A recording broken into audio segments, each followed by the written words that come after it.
I'll answer the last part first. One of the worst uses of AI right now is it's being used by private health insurance companies to second guess doctors around the care that the doctor says that their patient needs. And I think that cannot happen. I also believe that healthcare, the operative part of healthcare, is the care part, and humans care for each other. Robots don't care for humans. When it comes to guaranteeing healthcare for every single person, we're the richest, most powerful country in the world. And it's a crazy thing that in our country, people go into debt to the size of $225 billion. That is more than the GDP of half the states in this country, $225 billion, affecting a third of all people. I think it's crazy that when you're a doctor and you say, I want everybody to have healthcare, everybody looks at you and says, doctor, how are you going to pay for that? You know, they don't ask a general who's drawing up war plans to drop bombs in Yemen or Iran or Lebanon. General, how are you going to pay for that?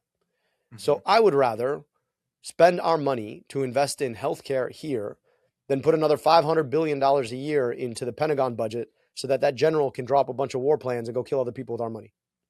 So the money is there if we're willing to actually use it. We have an opportunity to tax billionaires in this country. We're spitting out billionaires and the average person can't afford their healthcare.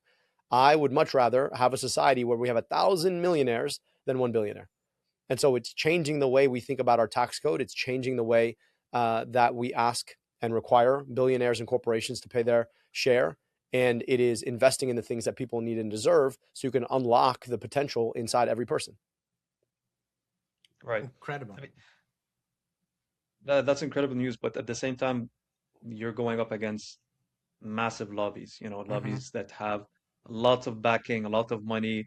I mean, even the Republican nominate in the state of Michigan has the biggest budget between all of the candidates. It's even though some of the Democrat ones are supported by AIPAC as well.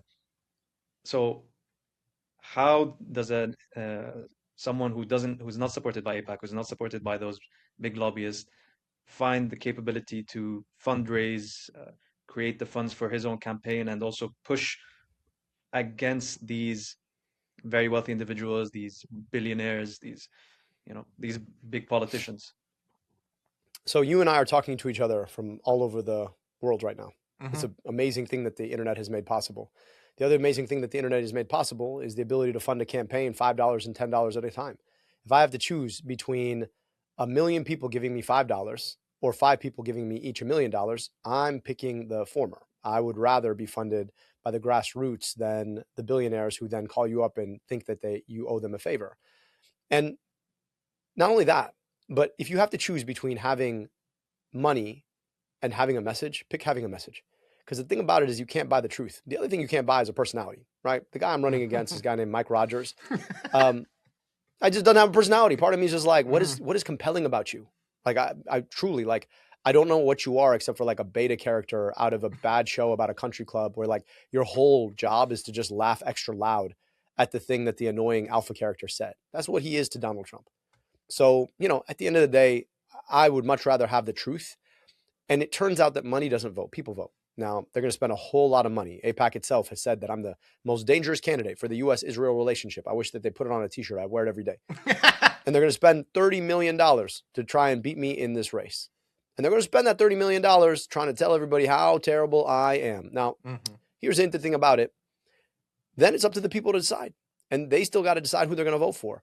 And it turns out when you're the guy running to guarantee people health care, to get corporations and special interests out of politics, and the man tells you how much, or tells the people how much they hate you, a lot of times all they're doing is just validating your message. So I'm excited to torch $30 million of AIPAC money and then torch it again in the general election. Let's go. And then when I'm in the U.S. Senate, right, start to actually ask those questions from the well of the Senate about why it is that we have such a huge lobbying organization that lobbies on behalf of foreign government. So, come at me.